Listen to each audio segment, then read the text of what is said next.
Hello everyone, welcome to my only cooking channel. আজকে যে রেসিপিটি আমি আপনাদের শেয়ার করছি সেটি হচ্ছে ক্রিস্পি আলু পাকোড়া। আমাদের হাতের কাছে যেসব ইনগ্রিডিয়েন্টস থাকে তাই দিয়ে এটি তৈরি করা যায়। বিকেলের নাস্তায় এবং গরম ভাতেও এটি খেতে অনেক মজা। এই মুচমুচে পাকোড়াটি তাহলে কিভাবে তৈরি করা যায় চলুন দেখে নিই।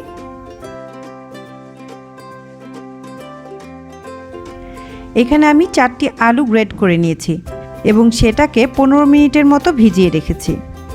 15 মিনিট পর এই আলু চিপে এভাবে তুলে পানি ঝরাতে দিয়েছি আরও 10 মিনিটের জন্য। তাতে করে আলুর যে এক্সট্রা পানি অর্থাৎ আলুর যে স্টার্চটা থাকে সেটাকে আমি নিংড়ে নিয়েছি।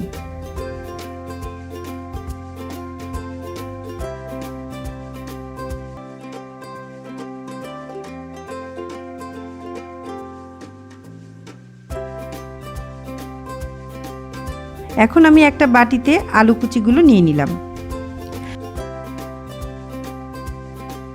এখন এখানে একে একে পেঁয়াজ কুচি, কাঁচামরিচ কুচি, হলুদের গুঁড়া হাফ চা চামচ, গোলমরিচের গুঁড়া আছে 1 চা চামচ, জিরা গুঁড়ো আছে হাফ চা চামচ, চাট মশলার গুঁড়া হাফ চা চামচ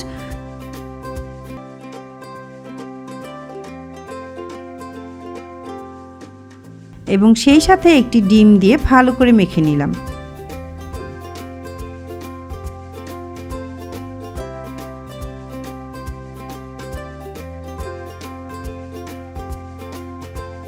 এবার দিলাম বেসন হাফ কাপ।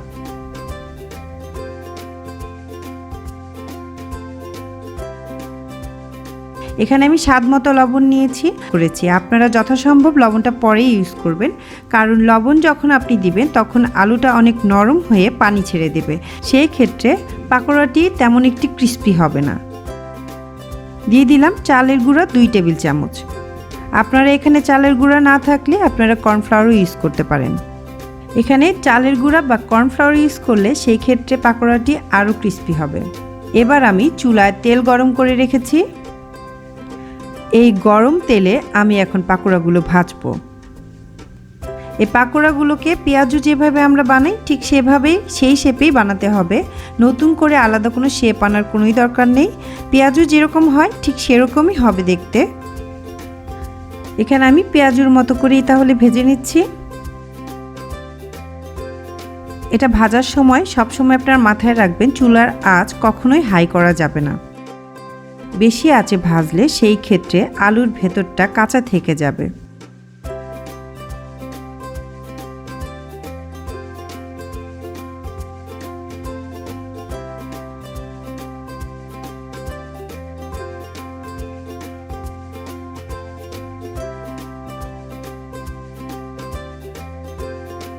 দেখুন প্রায় আমার পাকোড়াটি হয়ে এসছে।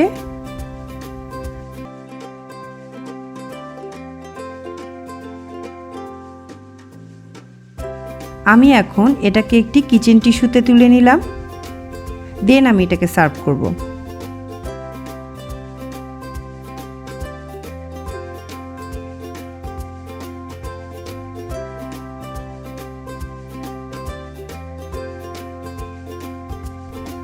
তো হয়ে গেল আমার রেসিপিটি।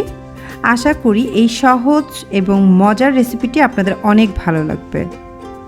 আর ভালো লেগে থাকলে আপনারা অবশ্যই লাইক, কমেন্ট, শেয়ার দিতে ভুলবেন না এবং সেই সাথে সাবস্ক্রাইব করার অনুরোধ রইল। তো আজকের মতো এখানেই চলে যাচ্ছি। নেক্সটে আরও একটি রেসিপি নিয়ে হাজির হয়ে যাব ইনশাল্লাহ। সে পর্যন্ত সবাই ভালো থাকবেন। আল্লাহ হাফেজ।